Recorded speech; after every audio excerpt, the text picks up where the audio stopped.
bro. We got some stuff in the works, man. You know, I got something prepared for him. I haven't even told him about it yet, so I can't even say this on mic yet. Okay, but I got something prepared for him, bro. Trust me, game changer.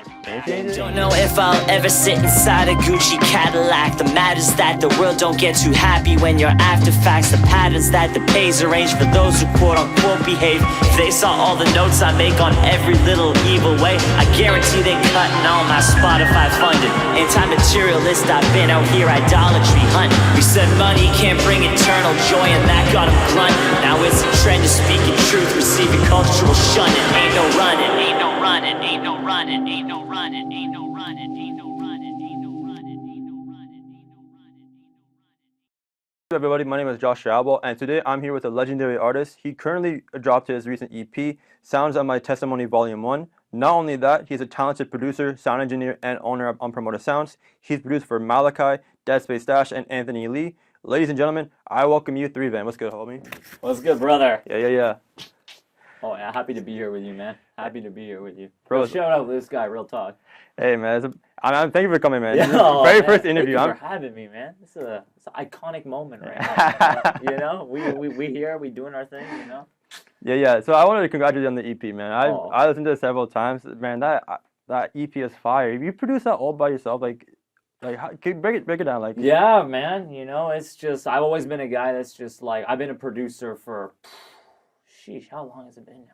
Since I was probably like 14 years old now. So like I've been going on producing for like 10 years now, and it's like I started when I was like real young, when like my dad got like GarageBand on our iMac, and he was just like, you know, it was just me like dragging like loops around and stuff, like just like making stuff sound okay, and it's like, you know, just kind of like, and, you know, I didn't really know like much of the theory behind it, but then like later in life, like when I forget where I was at, but I was at my old church, and like our pianist was like, yo, I want to teach Evan music theory, and he was just like, my dad was like, sure, yeah, teach him music theory, because I was already playing on the bands and stuff at that point.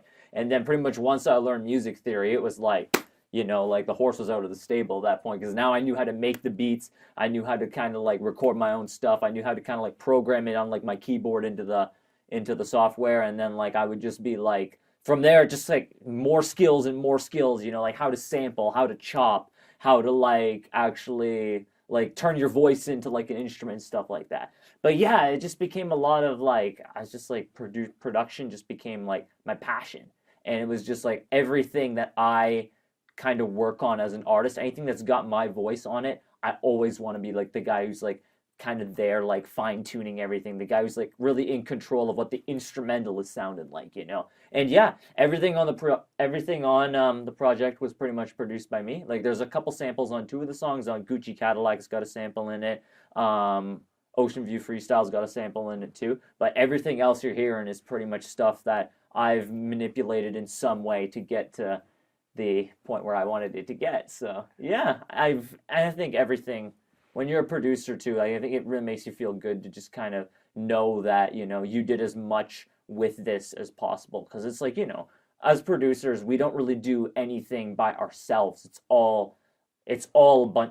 Everything is pretty much done with collaboration, you know, like we take a little sound from this person, we take like a little idea from this person, and we're just kind of ones to kind of collect these ideas, flesh them out into like a cohesive vision, and then that vision becomes what becomes a beat. And then like it becomes so much more fun on like the artist side too, and it's like you already know what the beat was intended for. So it's like, you know, you hop into the booth, you record on that mic, and you know, you kind of throw your vocals on it, and it's like, you know, I got something I can be confident right here, you know. But yeah, to answer your question, yeah, everything on the to finally get back to your question, yeah, and pretty much everything on the project was produced by me. Yeah. Hey, that's dope, man. I mean, not many artists do that. I know like a lot of rappers, they always have like a lot of producers and whatnot on one project. And it becomes like too like, there's no concept or theme behind it, right? So for you, like, I mean, that's what I really enjoy, but it make you really stand out. You know what I mean? Like it was just, for me, honestly, like that EP. Like standing up from everyone else, like from where you're at. So I get a hats off to you. Now I wanted to ask you, right? Yeah, of course, brother. As a producer, right? Are you the kind of producer who is like picky on who gets to have a beat, or do you just like send it to whoever? Like how is like as a producer, like like what's your work style, and how do you like that's a good work question, with bro. people? Yeah, that's a really good question. Honestly, man, I kind of just rock with whatever I'm kind of listening to, you know, like if I'm cooking up a beat, like I'm gonna just cook it up, you know, like I'm not really, maybe there's a little bit of intent. Actually, I should probably there's a lot of intention behind the beats and stuff. Like I'm at a point now where it's like where I was younger, I would just be able to like, you know, sit down and like make a bunch of beats. But now it's like I gotta really be inspired by something to make a bunch of beats. And it's getting to the point now where it's like I'm kind of looking at it through the lens of an artist, where it's like, you know, I want to be efficient with my time too. And it's like, you know, only the projects, only the ideas that are generating the strongest emotional reaction from me, stuff that I can like tangibly call upon and say, like, oh yeah, I can tell a story about this, I can tell a story about that, like, I can rap about this, I can like sing about that. Like, it's those kind of projects that get the beats for it. You know, it's very rare nowadays where it's like I'm sitting down without any direction and just kind of making a beat. It's only like if I hear like the right kind of sample or something, you know. Like I'd be on all these kind of sites just like collecting samples and everything, and it's like I got one guy, his name is Walden Wesley. Walden, if you watch this, bro, we gotta work more. I don't know what camera I'm looking at, but You can look at any. You can look at any. that one right there, Walden, if you see this, bro, we gotta work more because you cook up the best samples, bro. Like, and it's stuff like that where it's like sometimes I hear a sample and it's like, yo, that's fire. I need to record that, right? I need to cook up some drums. I need to cook up some bass. I need to fill something out because this is something I can see myself actually like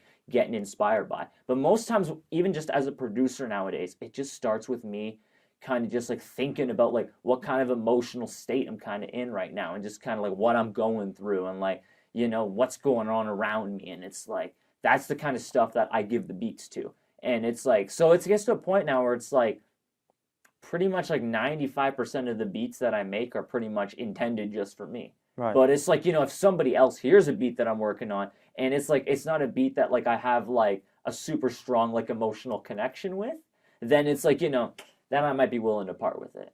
Because it's like at the end of the day, like I'm producing for myself first. And like anything that kind of flows from that is going to be, you know, it's just a bonus at that point. Right. But yeah, I think kind of the way I approach it is like I kind of approach it from the perspective of, you know, let's get the vibe of this, let's get the premise of this. Like, let's approach it as if we were making a song. And then, you know what, if I can approach it from the perspective of I'm making a song out of this, whoever's going to maybe hop on that beat, maybe they can hop on it the same way and they can approach it with that same perspective. And then they can kind of also get that motivation and pull that like motivation, pull that energy, pull that these are the things I went through in my past and I can put these on wax like kind of deal, you know? Yeah. But yeah, hopefully that answers your question a little bit. No. I mean, that's some good insight. I mean, how was I gonna word it? Yeah, no worries, bro. No worries, bro. No worries. It's all good. So like when you give out like beats to like other artists or whatever, like where you feel like you don't fit in on one or whatever, like, in a business perspective, like how do you go about it? How do you make sure that you get your bag? Yeah, man. I think it's just a lot of I was talking to one of my producer friends and he explained it a certain way. It's like you want to get as a producer, you want to get first of all, you want to get paid up front. That's important. Like you got to get like some kind of upfront fee. Like if you go on BeatStars and stuff, a lot of people are charging like, you know, you get that upfront fee. And then the second thing is you make sure you get your royalties on it. Like you got to make sure you're getting that royalty bag coming in. Like you want to build something that, you know, if this thing really pops off, it's going to pay dividends for you down the road. Like, you know, it's like, it really is an investment in your future, man. And then another thing is too, like you want to get like points on the master as well too. Like I've got a lot of friends as well, like they've really stressed that. This is the thing I'm like starting to learn to understand a little bit more, but like you want to get like a percentage on the master too, just so like, you know, you get a little bag from that as well too. But like the biggest things for me is especially just getting the royalties as well. And honestly, the thing now for me is like, I feel like the beats that I'm giving out as well, it's like, it's stuff that I want to hop on myself too. Like, you know, like I can give beats out to producers, I can give beats out to artists and stuff like that. But it's like at the end of the day, like most of the beats, it's like I've already got an idea going into this one. So like, you know, I also, not only do I want to get my bag as a producer on this, but I want to get my bag as an artist on this as well too. And it's like, I feel like me as an artist, I feel like almost that offers more in terms of the success of the record that I'm going to try to hop on. I feel like that offers more than just me like giving a beat and like, you know, getting my pay for it. Because it's like now I'm at a point where it's like, you know, I know how to promote. I know where to promote. I know like where people are listening. I know what people are kind of wanting to listen to. It's like, with all that, like, I feel like you can offer more than just a beat to a person. Like, you can offer vocals, and it's like, once you get your voice on something, it's like you're gonna get people who are like, oh, yo, like 3 Vans on that? Like, yo, like I kind of want to listen to that because I like his other stuff. So it's like, I kind of want to hear what what he's gonna do with like this guest artist that he's doing something with. And it's like, you create more incentives and stuff like that too. And another smart thing that I've also seen people do as well is, and this is something I encourage a lot of other artists to do as well too, is you drop the original song, right? Like, like let's say me and an artist work on a song, and it's like we drop that original song, I do the beat, I do the royalties, I do all of that, and it's like, that's cool right there. But what you do is a little bit later, like maybe like 3 or 4 weeks into the promotional cycle, you drop a remix of that song, like a retooling of that song, because you'll get more attention. The song's already popping off, and the people who are really enjoying it, you give them a little bit more incentive to listen to this song, because it's like, oh yeah, like I'll give you a tangible example of this. When I dropped my first single that was meant to promote Sounds of My Testimony, my first song, Cooked. Yeah. Like when I dropped Cooked, it was at first, it was like literally just like, okay, I'm gonna drop this song, and like, I'm gonna see how it goes, and like, just let it kind of fly. And it was like, but it's like, it wasn't really popping off that much. So I was like, you know what? And it's like, I learned this through a guy, for any artists who are watching this right now, his name is Jesse Cannon. You want to check him out because this man knows how to promote. This man's got experience, and a lot of the things I learned came from him. Right. And like, bro, I was watching this guy's videos when I was still in university. I was like putting in like, man, I want to say like 2 hours a day, just combing through his entire content, just getting ideas, taking notes on all the things that like I got to do to like give these records the chance to shine the most. And it's like, once I kind of get this, once I get this knowledge, I can pay it forward to the person who I'm also producing for, Like, like you want to create a little bit more value than like, I feel like, I can't just like give somebody a beat without like actually like getting invested in their life. Like, like it's more than just a beat to me, man. Like it's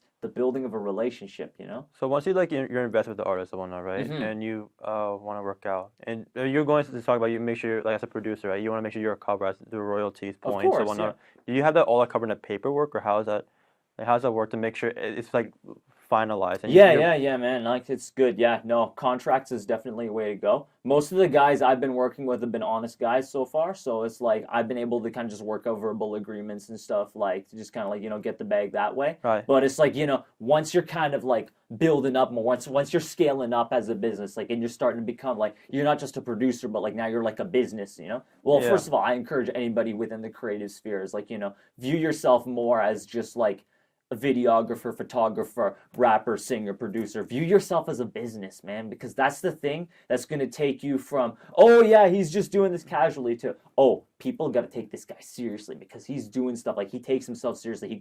He's got composure, he's got dignity in a way that like, this shows people that like, he means business when he steps in the room. Like, when Josh steps in the room, like, that this man's here. He's here for a purpose, And it's like, I think it's once you get to that level of like, I'm taking myself this serious, and you're in a room or you're interacting online with a lot more people who you don't necessarily have the chance to get to know them really quickly. That's when you want to have those contracts laid out. That's when you want to be making sure like they understand all the terms and conditions of working with this. And if they aren't gonna adhere to those terms and conditions, then well, respectfully, then they can kind of bounce on out.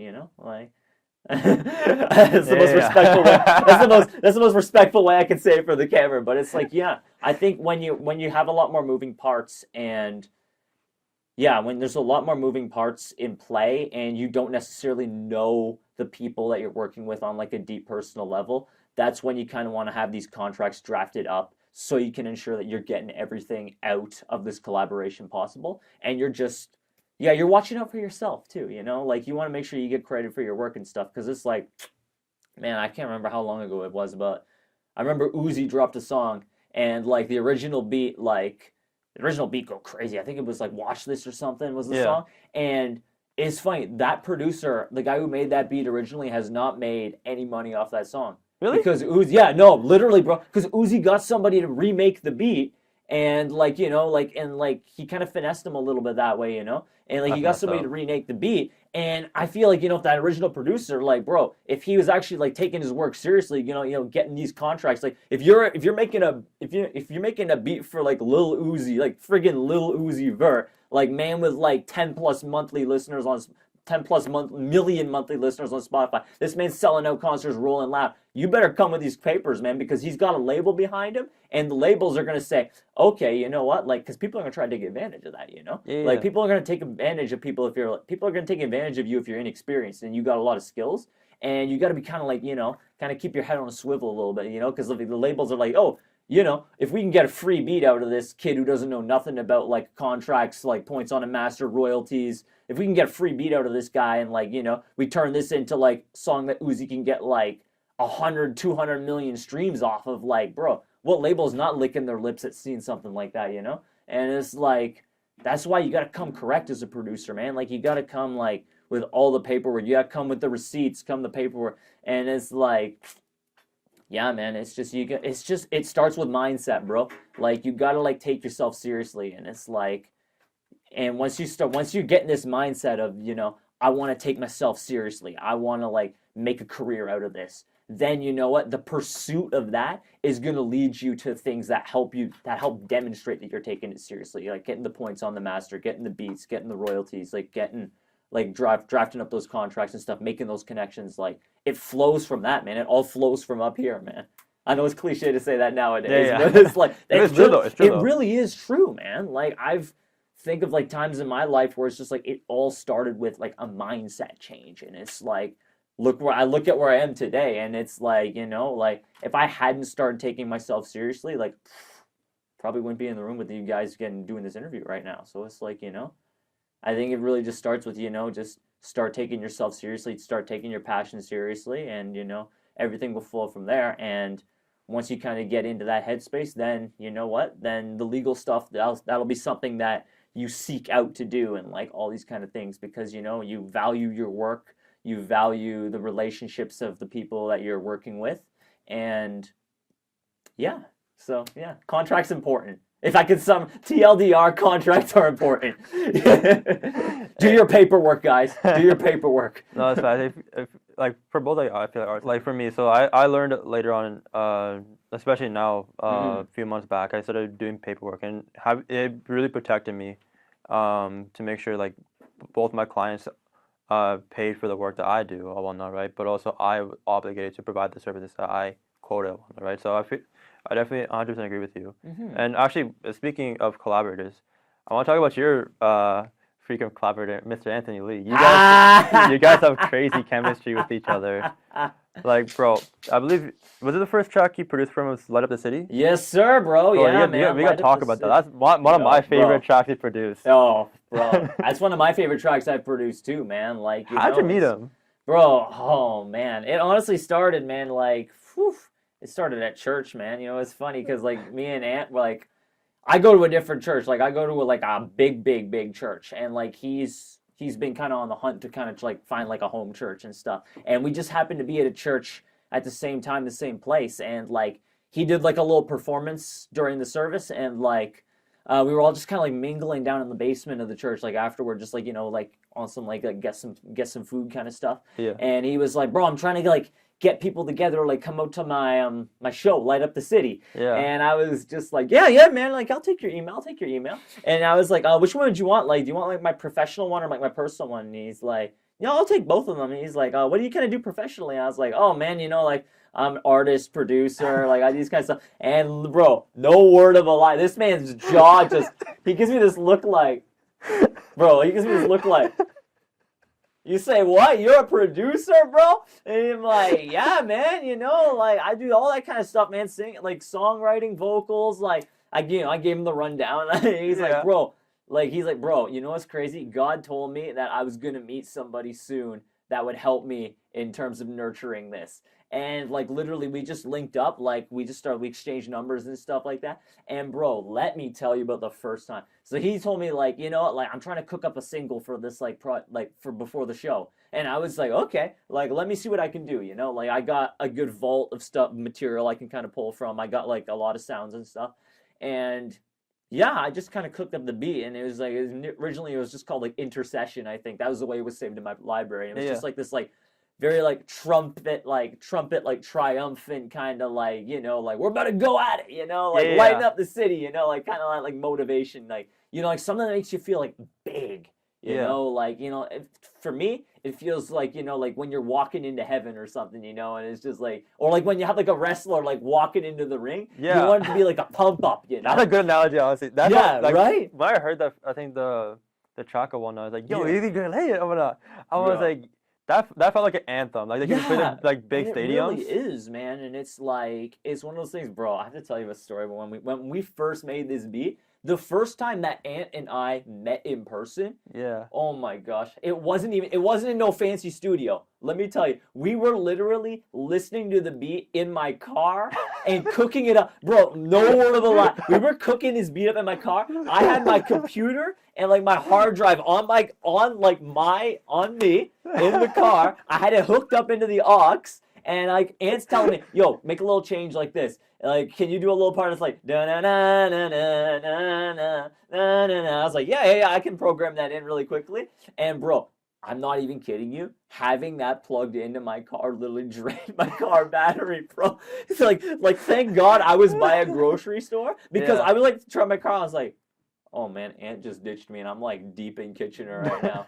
Okay, I'm gonna go into the grocery store and like pick up some food, because literally working on this beat drained me. And then of course like I got back out, like praise the Lord, like the battery was back and I was able to get back home. But literally the first time we cooked this beat up, like it was literally in the car. Yeah. And then like like a few days later we hit the studio, and then like we knock out the vocals and everything, and then a few days later give it a little bit more work, and yeah, we had it ready to go for Light Up the City, the event.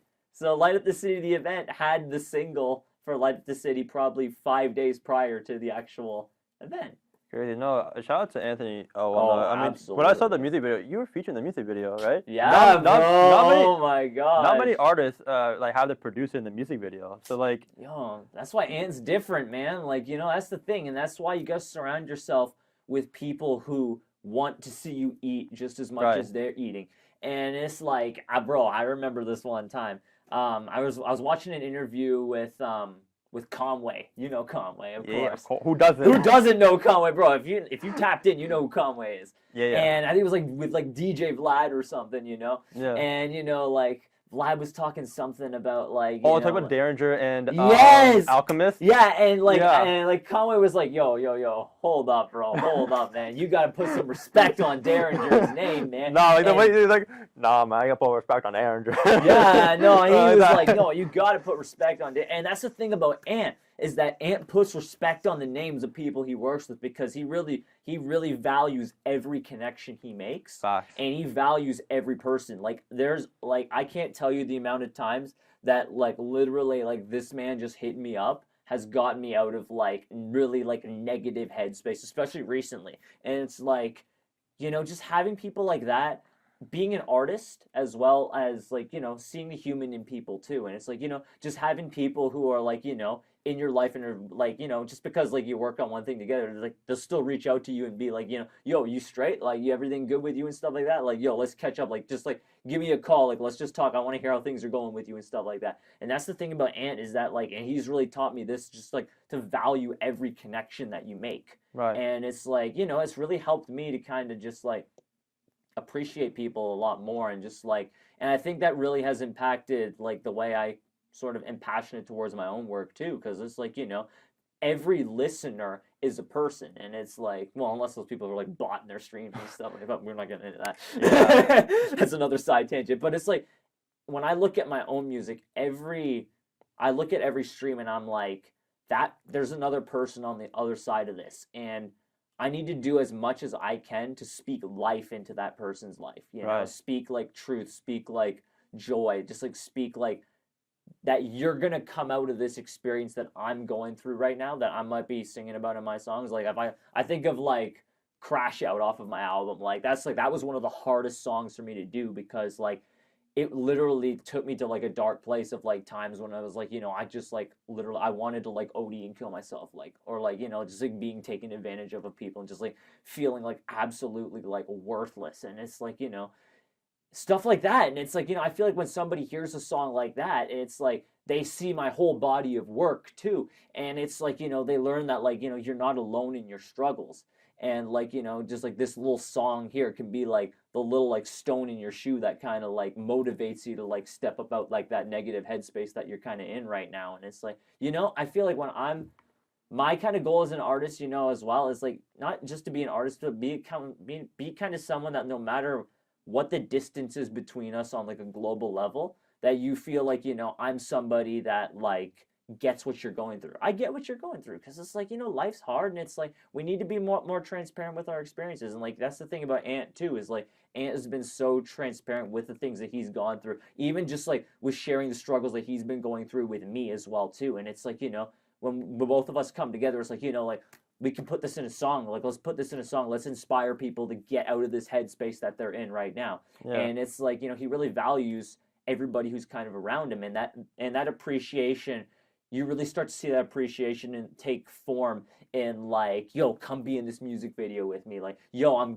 I got a home game tonight. Like, let me shoot you some tickets. Like, and come out to this game and just like be there and stuff like that. Like, that's kind of how you see the appreciation. And it's like, yeah, man. Like, it's just, I can't be honestly that relationship that I have with Ant, like that really changed my life.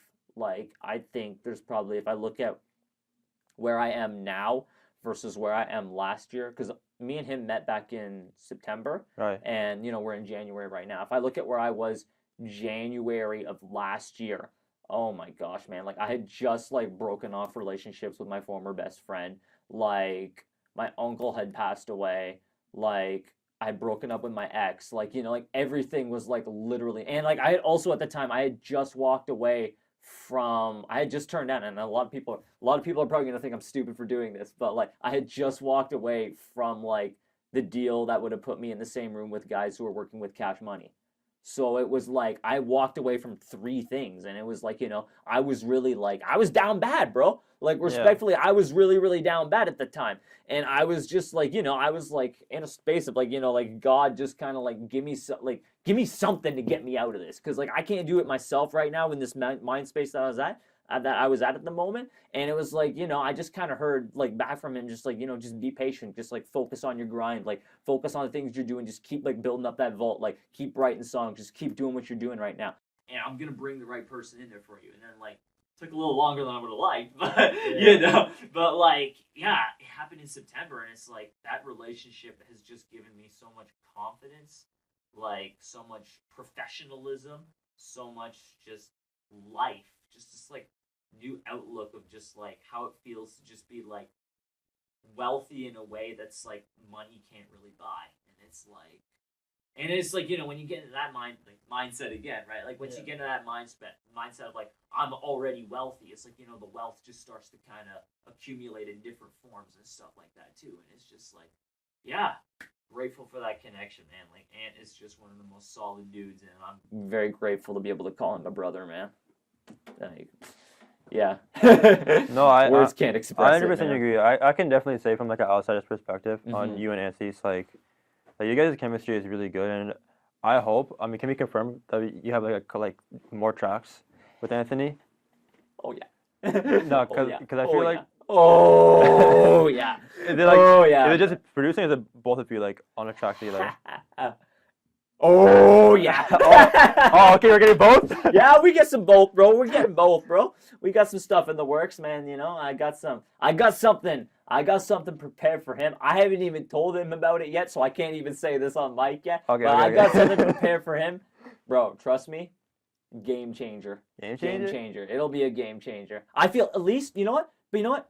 Here's all I'll say. It might not be a game changer on this like global perspective of like, like game changer of like Kendrick dropping GNX or something, or like, like that. But it'll be a game changer in my life, and I feel like it'll be a game changer in his life too, and it'll be a game changer in the lives of everybody who the project touches. Right. I think everybody's gonna walk away from this little thing that we've got planned with well, not we, because I haven't even told brother about it yet. But once we're on the same, once it's fully in the works, I'm fully confident that it is going to be a game changer in every person's life that it touches. Yeah. I can't wait for it. Is it coming this year, hopefully, Yeah, or? we'll see, bro. Yeah, no time, God and time willing, you know. Hey, man, if it's up to me, it could drop tomorrow. But like, you know, logistics. So Yeah, no, I'll go. I was just curious. Oh yeah, no, bro. Trust me, you'll be one of the first to know. So. I mean, I probably would. Yeah, of course you would. Joshveer photography. Yeah, you know. So yeah, you're in the loop slightly. So. You're that. I get TMZ. Sorry, guys. Yeah, I'm sorry, TMZ. No, we get him. We get him and he gets us. That's the deal. If TMZ wants us, they gotta pay this man first. You know? Gotta get my bag. Yo, of course, man. No, but getting sidetracked. I love that. No, it's all good, bro. I love the sidetracks. No, but honestly, like when you guys collab drops, I feel like it's gonna be even much big. Cause I thought the single "Light Up the City," it was so massive. I wanna like when I played at Legacy Church, I was like, God damn, like everyone was like clapping. I wanna like. Yo, man, that was a special moment, man. That was a really special moment too. And I think the biggest thing that people are gonna see when Ant and I start getting on records together is you're gonna get two different you're gonna get two artists who, you know, like people who aren't really tapped in. You're gonna get two artists who are kind of different in terms of like their approach and like, you know, their purpose to music and stuff like that. You're gonna get two guys that hop on the same track and can make something cohesive together. Because you hear stuff like, I hear a lot of Ant stuff, and it's like, you know, like he's always, and it's something that I wish I could do so much more of. And it's like, you know, he's fully like, it's fully praising God, like he's fully immersed in just like, let me praise. And it's like, you know, he still does it in a way where he can deliver things that he's been through so much. And it's like, you know, I look at someone like me, where it's like he takes kind of like this overt approach of like, you know, spreading the word and stuff. And it's like I look to like someone like me, and it's like my way is like a little bit more covert, you know, like I'm like more of like, let's focus on the story a little bit more. But it's like, you know, if you tapped into like kind of the things that like I'm kind of experiencing stuff too, you'll kind of see like the little like, you'll kind of learn to read between the lines, and you'll see the little like, oh yeah, he kind of like, you know, low-key like reference a Bible verse here and stuff like that. Yeah. Or like, you know, like you'll start to see a little bit more. And it's like I kind of personally, I want to get better at kind of like doing more overt kind of tracks and stuff like that, because it's like really the only overt tracks that I've done versus covert. Most of the project, I feel most of Sounds of My Testimony is pretty covert, right, versus like if you look at like a song off like Phantasm off of that one, that would be one that I say is like overt, and that's one of my favorite ones just because like it's a bumping beat. Yeah. And then like the outro track too, Can't Let You Down, like that would be another one that I would describe as overt too. But it's like, you know, something like that, like that's why you need kind of like, I feel like it's so important that we like get into community with other artists and stuff, because it's like, you know, iron sharpens iron at the end of the day, like iron sharpens iron, so friend will sharpen friend.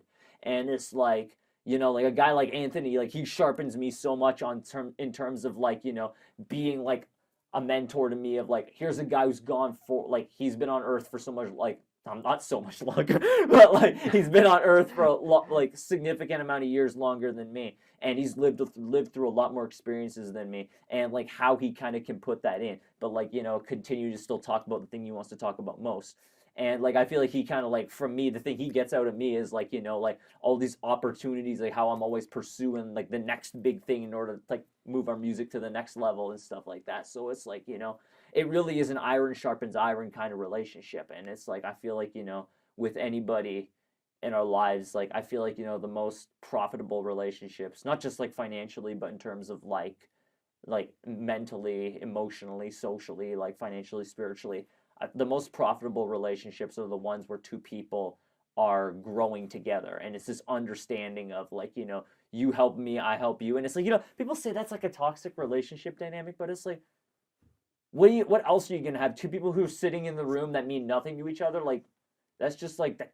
How do you get anything out of that? Like, it's difficult. And for someone who like me, like, and maybe that's something I struggle with a little bit more, and I need to grow with a little bit more, is being able to kind of maintain relationships with people that are like maybe not on the same page as me in terms of like working on music, like same mindset of like always working and stuff like that, you know, like maybe I need to get like a little bit more patient in terms of like just like being able to connect with people like that, because like, you know, I feel like in an experience kind of way, like I can really connect with people in terms of like, hey, here's my story, like maybe you relate to it a little bit. But in terms of like mindset, I feel like it's harder to connect with people, because it's like mindsets we can all have similar experiences, but like how we come out of those experiences, like the mindset that's developed out of those experiences. Bro, you're gonna do a counter on how many times I've said mindset in this video, because oh my gosh. That's all good, bro. I mean, it's your interview, bro. Yeah. Well, a specialized edit for that. Yeah. But yeah, it's just like, you know, being able to kind of, you know, meet people where they're at. And I feel like, you know, Anthony does a really, really good job of meeting people where they're at. And that's something I need to kind of work on a little bit more as a person, of being able to meet people where they're at, even if we don't share the same passions, the same mindset, the same beliefs. Well, honestly, I feel like even sharing the same beliefs, I feel like, you know, there's so much common ground even there too. It's like, where it's like, to me personally, and it's like,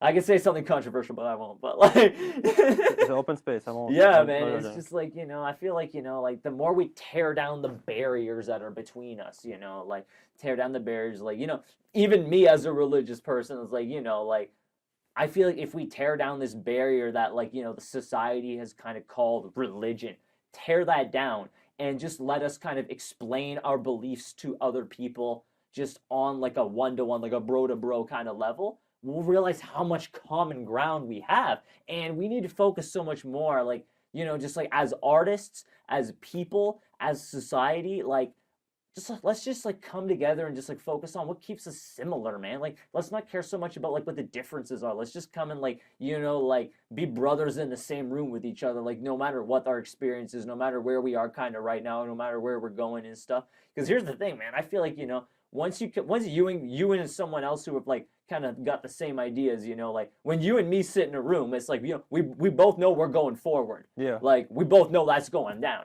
Like, and at that point, it's like, you know what, like, however we kind of develop that relationship going forward, that's cool. You know, like we're going to make it work because we got the same goal in mind. Yeah. And you know what? We're going to work out whatever we need to work out. Like everything's just going to kind of, you know, is going to work out, I think. You know, like I'm a big, like, I don't like to overthink. I'm more of just like no, this is going to sound corny. I don't like to overthink. I like to go overthink, you know? Like, let's just go. Let's just start going. And now, like, that's why I'm always saying, like, that's why I dropped this project, man.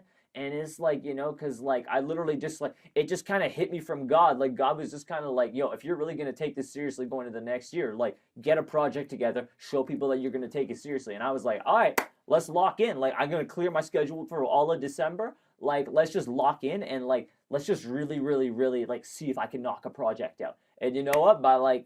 By God's grace, by the energy he's given me, I was able to knock that out, man. And like I was able to get that project out for the start of the year and to see the fruit that it's been bearing in so many different relationships and stuff like that too. Like literally it's just a lot more of like, for me, it's a lot more just like start going. And you know what? Like let the thinking kind of come to you. And that's not to say like throw planning out the window, but like I think it's just take a risk, man. Like start going now, see where that risk is going to lead you. Because at the end of the day, that risk I took back in January, let's see where that risk takes me next January. Let's see where that's going to be, you know? Yeah. And it's like, yeah, man. I don't know what the original question is, so I like to tie it back to the original question. But to be honest, I don't remember what the original question was. But no, but hey, man, you know, we chopping it up, you know? We just kind of, we getting it doing. I want to talk a little bit more about the EP. Yeah, just because, let's do that, bro. I'd love to do that. I remember like watching your stories of one night. You like been working countless hours, countless hours on it, just doing it solo. And yeah, I mean, for you to say like to come together one night, right? Like, I want to touch a little bit on the themes of the EP because I know you touched more so on a bit of God, and a bit of like your personal struggles, like you almost ODing and whatnot. Yeah. It was, I believe it's like track Conflicted. Yeah. Can we talk about speak on that? Like, yeah, man, I'd love to speak on that. Like, yeah, Conflicted was one of those ones where it was like, it literally came together because like I was like rebranding my Instagram and stuff like that, you know, like prepping it up, you know, getting it more like something that's like worth sharing with people, you know? Yeah. And like I was like, what is kind of like a hook a hook I can put in my bio that's like describes where I'm at right now. And it's like I got a lot of doubts. I got a lot of concerns. There's a lot of things, and it's like, you know, I wake up some days and it's like I'm not even I'm not even sure like where I stand with God. Like, you know, like it is a lot of like what on earth is going on right now.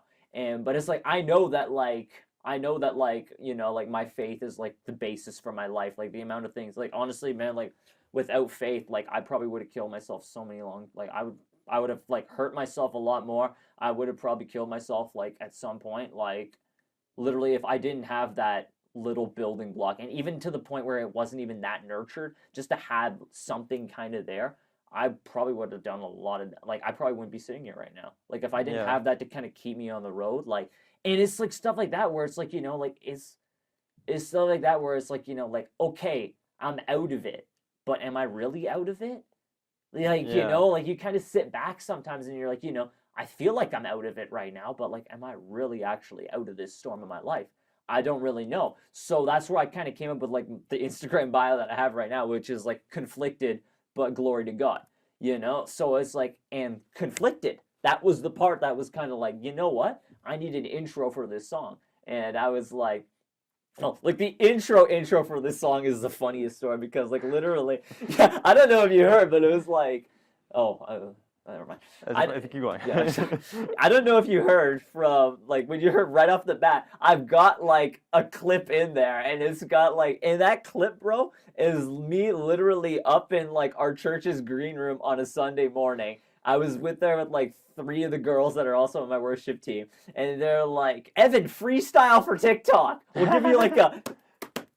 We'll give you like something like that. And I was like, all right, I need to write I need to write a caption. I'm all about reactions. I can't get no satisfaction. You know, that kind of goofy thing a little bit. But it's like, you know, it kind of reflects on like, and I feel like it really symbolizes well like me as a person too, because it's like, you know, a lot of people when I go out like to like work and stuff too, it's like, you know, a lot of people like they see me as kind of like, you know, just like happy Evan, like, you know, just kind of like goofing around, doing him like, you know, just kind of like, you know, just trying to just do whatever he can to just kind of like let love kind of just like flow out of him and just kind of be happy and be present. But it's like, and I think that's why I love the turning point of that song so much, because it goes from the skit and then it drops right into this like party next door like dark R&B kind of thing, and it's like, which is like what's one of my favorite sounds, and it's like I got a lot more stuff that sounds like that coming soon too, because like I love making stuff like that.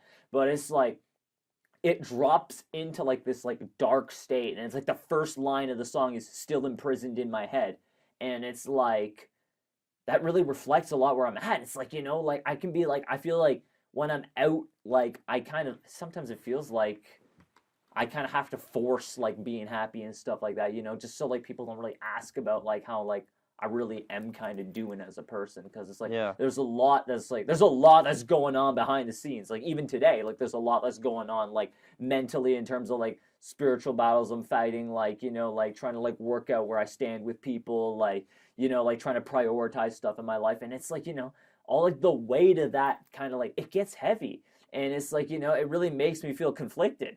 And it's like I just like that transition of like, you know, like everything's kind of happy to like, oh, we're dropping into some real stuff. And then when it transitions into Crash Out too, because Conflicted and Crash Out was originally supposed to be just one song, but I broke it up because it was like, you know, I felt like it was like kind of 2 different themes where it's like, you know, like the thought is conflicting, is like being conflicted, but the action of it is the crashing out. Yeah. And it's like, yeah, it's just like, you know, with Conflicted, it's like, you know, wrestling with my own faith too, because it's like, you know, I see myself screwing up a lot of times, and it's like, yeah, it's like, you know, I've battled I'll get really honest with you. I battled like addiction to like porn for like 7 years, like pretty much from when I was like 13 to like 20.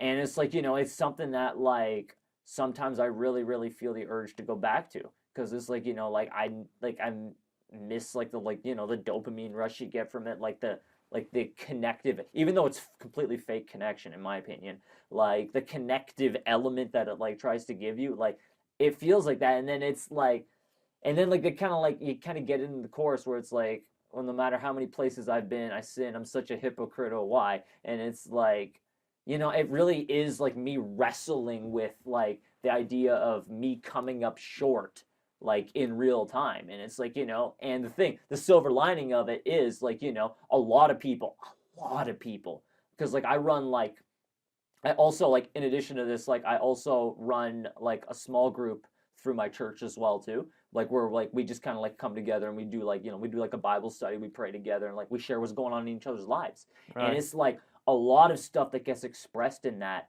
is like the remorse of like I keep stumbling in this like I keep stumbling by my own standards. I keep stumbling in this sin and it's like I feel that too. I feel that like on like a deep level. And it's like a song like this. It really kind of like I feel like the intention of it is to like destigmatize the feeling of like okay, I failed. Like like I went back and I watched porn by mistake. Like or like if you quit alcohol, like I went out last night and I got drunk. Or like if you're trying to like like quit like having sex or something. It's like, I went out last night and I had a one night stand. Like, like it's kind of this like reassurance that like, even though you came up short here, your life's not over. And Right. it's like, I had times where it was like I felt like my life was over because I had messed up so many times. Yeah. And it's like, to kind of see the silver lining of here I stand here still. You're hearing me going through this song right now, but I'm still standing here right now. So like, you know what? Even though even though I'm like super duper conflicted and everything, I'm still standing here because at the end of the day, like I trust that, I trust God for it, but it's like I trust that, things are going to get better from this moment. Like, you know what? And it's another thing too, where it just kind of hit me probably like right when the new year started. And it's like, cause like I wrestle with a lot of, especially when I'm like at my 9 to 5, for example, Yeah. I get hit with like these just like attacks of like, I'm not good at my job. I'm not doing enough. Like, I'm just not like, I'm not a good person. Like, I should just like end it all right now. And it's like, and here's the thing. I feel all those things. Like I feel like these are the feelings that I'm having right now. Yeah. But at the end of the day, I think like a thing that I've tried to do a lot more in my life is don't let what I'm feeling change what I know to be true. And it's like, what do I know to be true? No, I'm not like a terrible I'm like what like I'm not like a terrible person. Like I mean I'm not great, Yeah. but it's like I'm not like this like worthless piece of crap that like my mind is trying to tell me that I am. Like I look at like all the good things around me and it's like like I have like my music and stuff like that, like the relationships I poured into with people, and it's like it's a reminder that like like while I might feel conflicted and while I crash out sometimes, like and I think like if there's like an overarching, see that's why I kind of in this regard too, I kind of wanted to keep the two songs as one as well too. It's like like I do feel conflicted, I do feel like I'm crashing out right now, but then we get to the end of the album, and the end of the album has got me talking like me pretty much. It is what I mentioned earlier. It's one of my more overt tracks. It's me basically acknowledging to God that I can't let him down. Like respectfully, no matter how many times I fail, I still can't let him down. As long as like I keep acknowledging that like I keep messing up, but like God is kind of there to kind of tell us that like it's okay that you messed up. It's okay. Like I still love you. I still care for you. Like I'm still here for you. And it's like for a lot of people, I feel like they just don't get that from other people, unfortunately. Like a lot of people just aren't forgiving like that, like aren't merciful like that. And it's just like there are great people who are like that. And like I'm very honored and grateful to have people like that in my life. But it's like, like God was always there from the beginning when I had no friends and like I was still feeling like that. And it's like, like, I kind of like the idea of just kind of like it kind of being like a bookend to like the whole tape of like I started off feeling conflicted, I was crashing out like crazy, but like through it all, like God is still not like embarrassed of me, he's still not like ashamed of me. He knows that I'm gonna mess up because ultimately that's the human condition. It's like we're gonna screw up every once in a while, right? And he's still there and he's like, you know what, like no matter you might feel like you let me down, but trust me, you didn't let me down. Like I still love you, I still care for you. Come on, like come with me and like let's make this right. Let's fix this right now. And it's like like just to kind of live that out and like Can't Let You Down was another one of those songs where it's like it was really hard for me to make through like actually recording that song. But it was like But like emotion, like oh tears yeah, size-wise, emotionally. or- Oh, 100% emotionally. That song and Crash Out were like difficult, man. Like, but it was like I go through these battles, like, I go through that. I'll see through those emotions and stuff like that because, maybe one day, maybe not even in like the immediate future, maybe not even like within like a year, maybe within like 5 years, somebody's stumbling across this and like they're in the exact same place as I was. And, that's the difference maker between them not taking their life or doing it.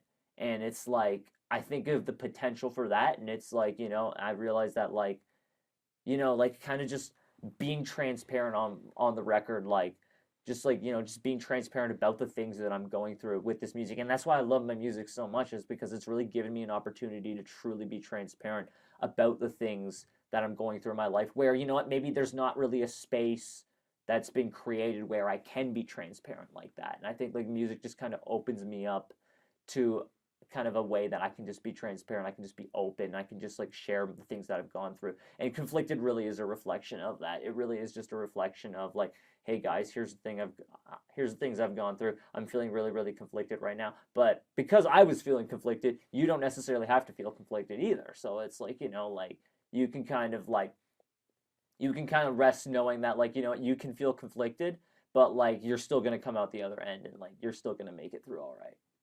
No, I like it. I mean, no, that was a good answer. I mean, for me, like from my listening experience, like, when I heard from it, first listen, like the tone of it, like from like Crash on a Cliff, Conflicted, it was very like dark subject matter, right? But Yeah, it really is. Get to the end of one, it ends up behind it. I mean, like you said, like God forgives the one, right? Yeah. And I mean, getting like that, like idea of it, like when I listened to it a few times and hearing your answers, right? Yeah. It really resonates with me and whatnot, right? Because like I'm glad, man. I'm glad. I'm sure other people can agree too. Like we all have made like mistakes in our past, but at the end they were human, and I'm really glad that you created like that project, because I feel like numbers wise, I mean it's out of this planet, but I'll get to that later. Yeah, of course. But I think you did a really good job of just presenting just yourself and just like your. Oh man, thank you. That means a lot. Just like opening yourself, because not many people have the balls to do that. You know what I mean? Yeah, it took time. It took time, bro. Trust me, it took a lot of time.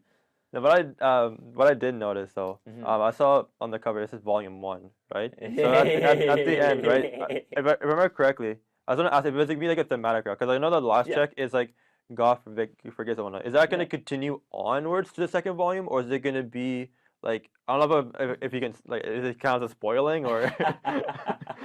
No, that's all good. But no, I like that question. Yeah, I think just because why I really kind of like wrestled with what do I call this project going into it. Why I wanted to call it Sounds of My Testimony was because our testimony is always ongoing. Like it never stops. Like, what? Like maybe Sounds of My Testimony, maybe Volume 1, maybe this is my testimony up to this point in my life, like the first 24 years of my life. But it's like, obviously I'm not waiting another 24 years. Yeah. But like, I got you. Yeah, but it's like, like that was the first chunk of my life. That was me kind of wrestling. And there's still stuff that there's still a lot to talk about from my past that I haven't had a chance to touch with on the record. But it's like, stories like that too. And I think back to another story, like just a slight tangent off of this. But like I think of when I was watching some of Jesse Cannon's videos, and he was telling me like, of course, like you want, like, be confident in the music that you're putting out right now, but don't put out your best music first, because like your best music is meant, like, save your best music for when you got like, when you're starting to build up a following, like when you start to be able to like, like sell out a concert venue, stuff like that. Save your best music for when you have the reach to give people this message. And it's like, I feel like, the reach that I have right now, like, this was good. And it's like, and the thing is, people are gonna, the best thing that you can use to promote new music is old music. And the best thing that you can use to promote old music is new music.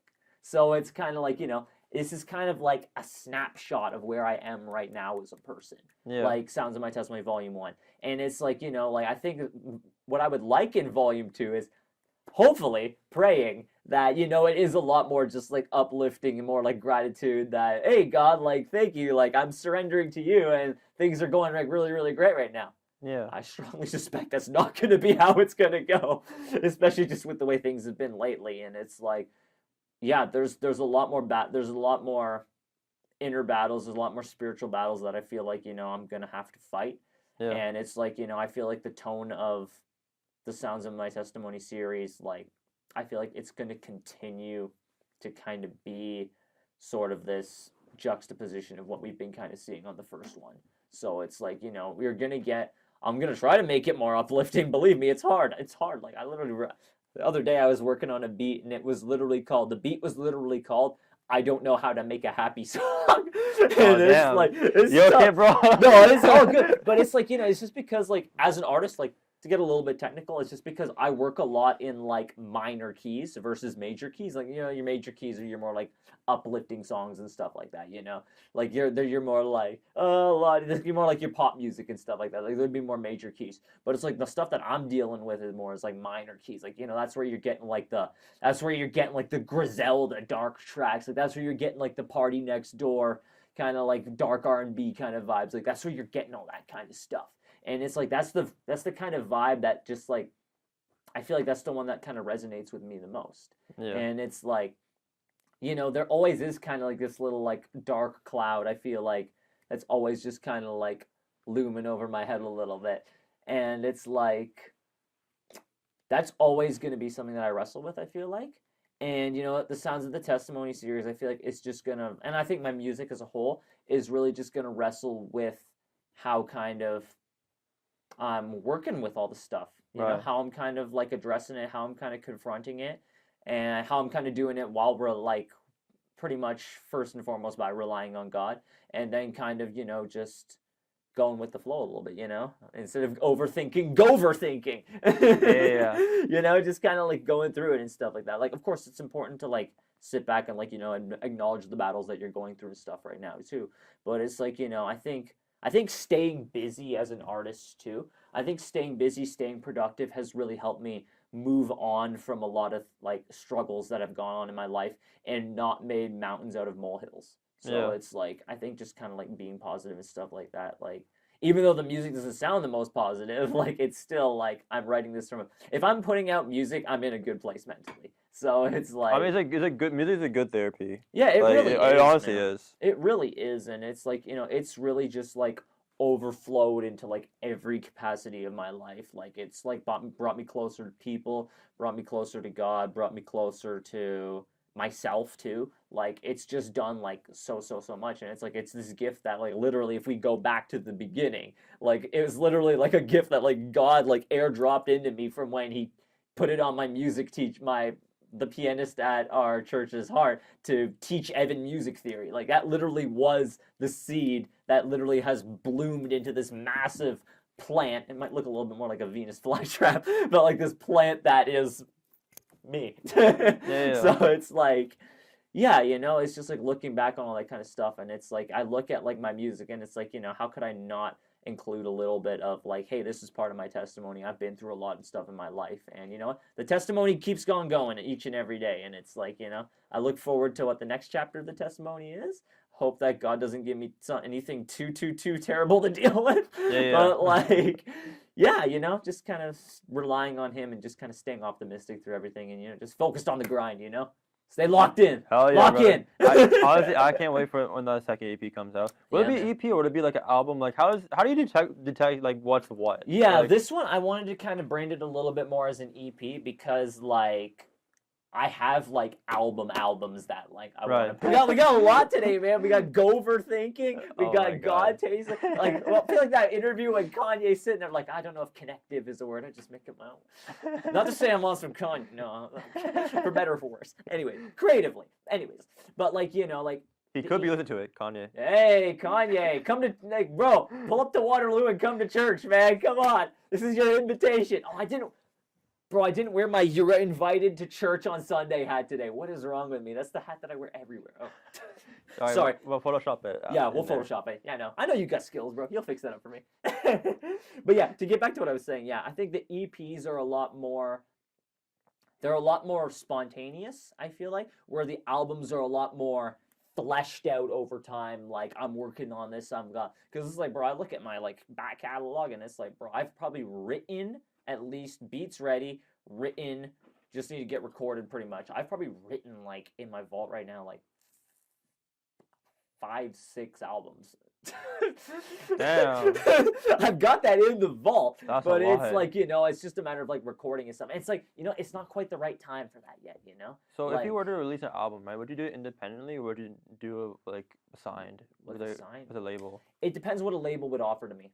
And I feel like, just because like as I learned a lot more, as I learned music marketing and stuff like that too, like a story that like I've really, really, really, really, really, really been captivated by is Russ's. And like I don't know if you're familiar with Russ. I know Russ, Oh yeah. yeah, you'll know Russ because Russ has done stuff. And side note, my favorite Russ stuff is the stuff that he's done with like Conway, Benny the Butcher, West Side Gun. Like that's my favorite stuff from it. When you're like rapping, Yeah, It's yeah. like, but it's like the thing about Russ is that what inspires me so much about Russ's story is that he made the labels come to him. He didn't like feel like, oh, I gotta pitch to a label, because when you pitch to a label and like you say I want to be on the label has all the control. The label gets to dictate the terms and conditions. The label Like all the bargaining power. yeah, they have all the power in the relationship, and Right. like you think of like if you're in like an abusive relationship or something where it's like one person has all the power and it's like the other person has like nothing, and it's like Yeah. those don't work out. Those don't work out for either person. So it's like you kind of want to make the labels, because here's the thing: when you go to a label and you give label the power, they'll always have that much power. You can't leverage that to get any power left unless you leave that label. But if a label comes to you, you're kind of already walking in on even footing. You're clearly like you've developed so much. You've developed something that the label wants, and the label is designed to make money. So it's like, if I wouldn't like necessarily where I am right now, I wouldn't feel comfortable with like, signing to a label at this very moment. But like if a label came to me, I would hear them out, and you know what? I would hear them out. I would consider what they're offering, and yeah, I'd pray on it. I'd kind of, get some opinions on it, like, reflect on it a little bit, and I would definitely hear them out. Like at the end of the day, like, like I think it's important to like, even the options that are like grotesquely unappealing, Yeah. I think it's still good to hear people out. Okay. And like just approach things with open-mindedness. Of course, like, make sure you go in with like your own discernment and stuff, like being able to like, like walk out of that still with what you came into that situation with. Yeah. But it's like I think it's important to hear people out, just hear what they can offer you, consider all the options, and just like really, really, really. And that'd be a time where you're not go overthinking. That's a time when you're slow overthinking. Yeah. There's another one. facts. And it's like, yeah, because it's like I feel like there's a little bit of value in everything, and it's like another thing that's kind of been like a big change for me in terms of like flipping how I kind of see things is like seeing the value and meaning in everything, because like I used to be in a place where I saw like the value in nothing. Like I was like fully nihilistic. I was like, oh, nothing's meaningless, like none of that. But it was like, I flipped this like, like God, like kind of having faith and stuff like that kind of helped me flip a switch, and kind of now I'm at the point where it's like my default is there's meaning in everything, and like there's meaning especially in people, and it's like at the end of the day there's people like the people are part of the labels too, and it's like at the end of the day, like if they see a deal where it's like they can help me be profitable, they are already profitable, so it's like that could be like a good business deal too, but it's like I need to kind of sit down and have the terms and conditions like thoroughly considered before I make that kind of a judgment. I wouldn't rule it out completely though. That's the thing. Like I don't want to be closed-minded enough to the point where it's like I don't need label or anything. Yeah. But it's like at the same time, like like they got to be doing stuff that I can't be doing myself.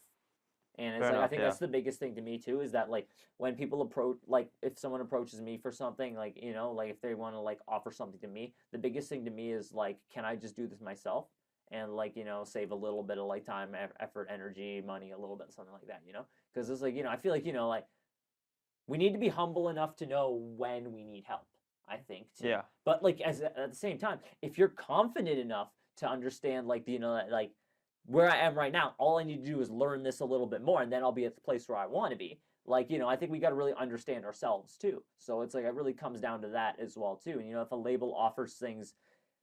The biggest thing that would maybe get me to consider a label is if they're able to do things more efficiently than me. Like if they're able to like offer me a recording space, like offer me a recording space, like, get things done like rapid fire quick, so I can like, be able to like kind of keep up with like what I feel is my own demands of myself and my own content. Like I feel like if they were able to offer something like that, then that would be something that'd be appealing to me.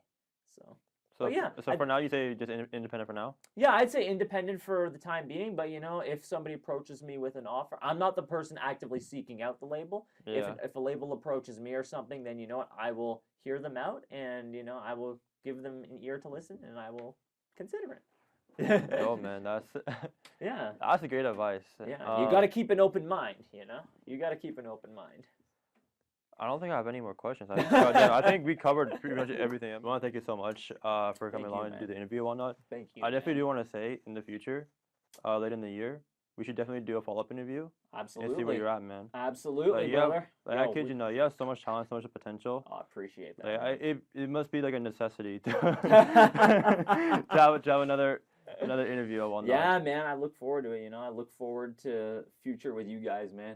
Like I value connections a lot. I value relationships a lot. I don't want to leave nobody behind, man. Exactly, man. I don't want to leave nobody. Anybody who's here for me and creating spaces for me, man. I don't want to leave nobody behind. We grind together, we shine together. Exactly. That's what I like to hear. That's what I'm saying, brother.